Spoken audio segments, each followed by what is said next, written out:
ছোটা এভাবে দরজা কেন বন্ধ করলি? বলছি ছোটা, একবার তুই ছোট বৌদির সাথে ফোন করে কথা বলে দেখ না, কি হয়েছে তোদের? আমাকে প্লিজ বল ছোটদা।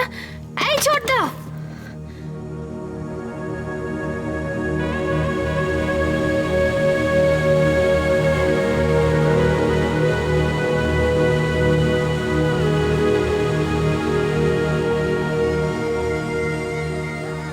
কোথাও চলে যাবে? দূরে কোথাও? তুমি তো বলতে কলকাতার বাইরে।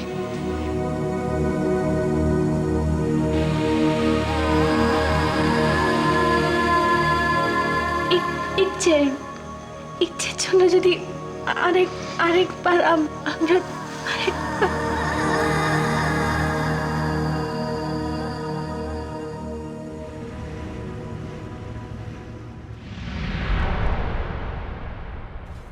চলো তো, চলো।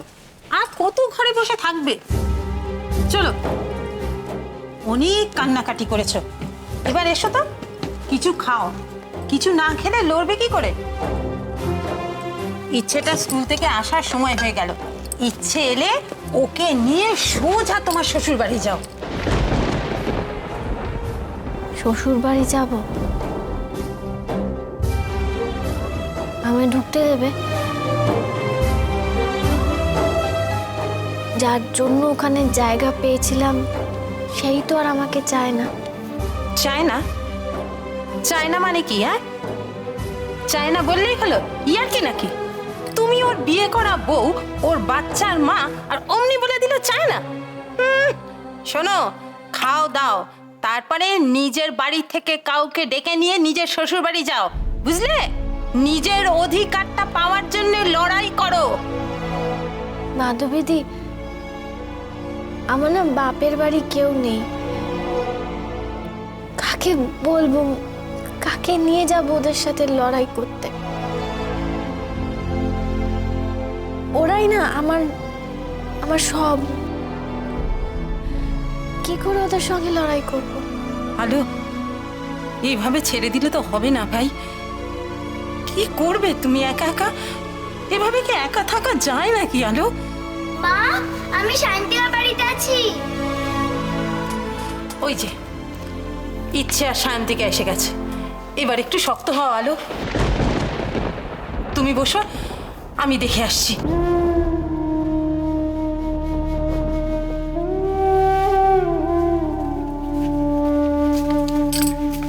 ইচ্ছে, ইচ্ছে, ঘরে এসো বাবা। ইচ্ছে, ঠাকুর আমাকে শক্তি দাও, আমি যেন ইচ্ছের সামনে দুর্বল না হয়ে পড়ি। মা, তোমার কি হয়েছে? আন্টি বললো তোমার নাকি অসুখ হয়েছে। বাবাই কোথায়? ইচ্ছে,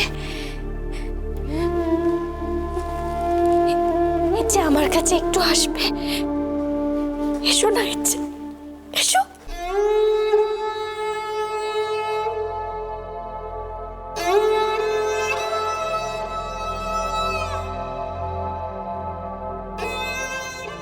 ইচ্ছে, ইচ্ছে একবারটি আমাকে মা বলে থাকবে, একবার। ও মা, তোমার কি হয়েছে? বাবাই বকেছে না? আমি বাবাইকে বকে দেব। না ইচ্ছা, আসলে অনেকক্ষণ তোমাকে দেখতে পাইনি তো, অনেকক্ষণ ছিলে না আমার কাছে, তাই একটু কষ্ট হচ্ছিল। শোনো মা, তুমি জামা কাপড়টা ছেড়ে না, আমি তোমার জন্য কিছু খাবার বানিয়ে দিচ্ছি। আর আর তোমার সঙ্গে না আমার কিছু কথা আছে, আমাকে কিছু কথা বলতে হবে তোমায়। তুমি যাও, শিখে জামা কাপড় পাল্টে না। শোনো মা, আমার শোনো আমার, যাও যাও যাও যাও।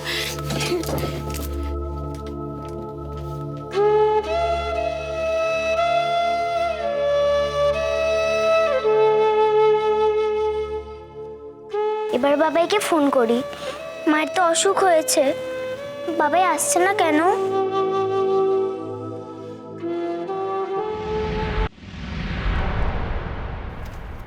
ভাই, ভাই, এভাবে পড়ে থাকিস না ভাই, ওট ওট ওট ওট না, ওট কিছু খেয়ে নে, ওট। আমি খাবো না দিদি, নিয়ে যা না প্লিজ। আরে খাবো না বললে চলে, কিচ্ছু খাসনি তুই, শরীর খারাপ হবে তো। এভাবে যে কি পাস না তুই। এখন আবার কে ফোন করলো? উফ, আলোর ফোন, ওকে বল এখন আমাকে যেন বিরক্ত না করে, কথা বল তোর সঙ্গে, আমি পরে কথা বলে নিচ্ছি। হ্যালো বাবাই, তুমি কোথায় আছো? মা তো কাঁদছে কেন? আমি আর কোনোদিনও তোমার সঙ্গে কথা বলবো না। কি হলো? ইচ্ছে না তোমার সঙ্গে আড়ি কাটতে কাটতে কাটতে ইচ্ছে, কি হচ্ছে টাকে? তোমাকে বললাম না জামা কাপড় পাল্টে নাও। যাও যাও যাও শিগগিরি যাও। কি রে, কিছু বলছিস না কেন? আমার ফোনটা দে দে। শোনো সৌরভ, আমি না ওকে বর্দি বলছি। হ্যালো,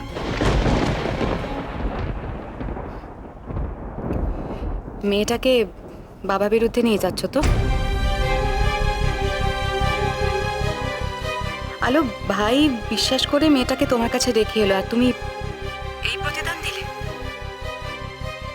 আমরা আসছি, আমাদের বাড়ি মেয়েকে আমরা নিয়ে আসবো। বর্দি, বর্দি দেখো, ইচ্ছে না নিজের থেকে ফোনটা করেছে, আমি ওকে কিচ্ছু বলিনি, আমার কথাটা বিশ্বাস। হ্যালো, হ্যাঁ হ্যালো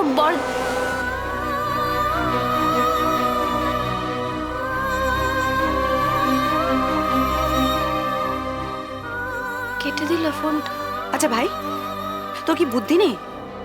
তুই কি করে মেয়েটাকে ফেলে রেখে এলি বলতো? কি হয়েছে কি? কি হয়েছে? হ্যাঁ, কি হয়েছে একটু বলবে? কি আবার হবে বড় বৌদি?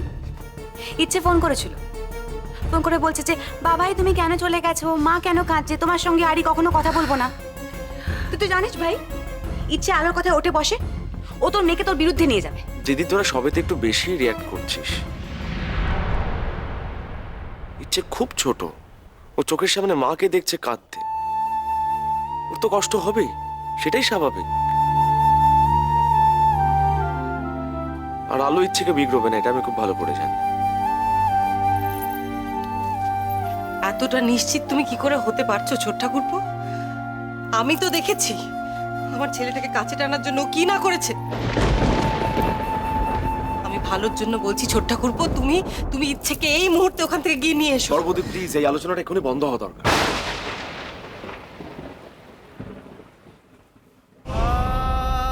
ইচ্ছে বাচ্চা, আলো আর আমার টানাপোড়েনের জন্য ও কেন সাফার করবে? কোনো মানে হয় ওকে টানা ইচ্ছা করে এখানে নিয়ে আসা? কি লাভ হবে তাতে? ঠিক আছে, আনিস না। এরপর দেখবি তোর মেয়ে তোকেই শত্রু ভাবছে, তখন তোর উচিত শিক্ষা হবে। যে তোমার জন্যই ভাবলো না, সে ভাববে তোমার মেয়ের জন্য? তুমি পাগল হয়ে গেছো ছোট ঠাকুরপো।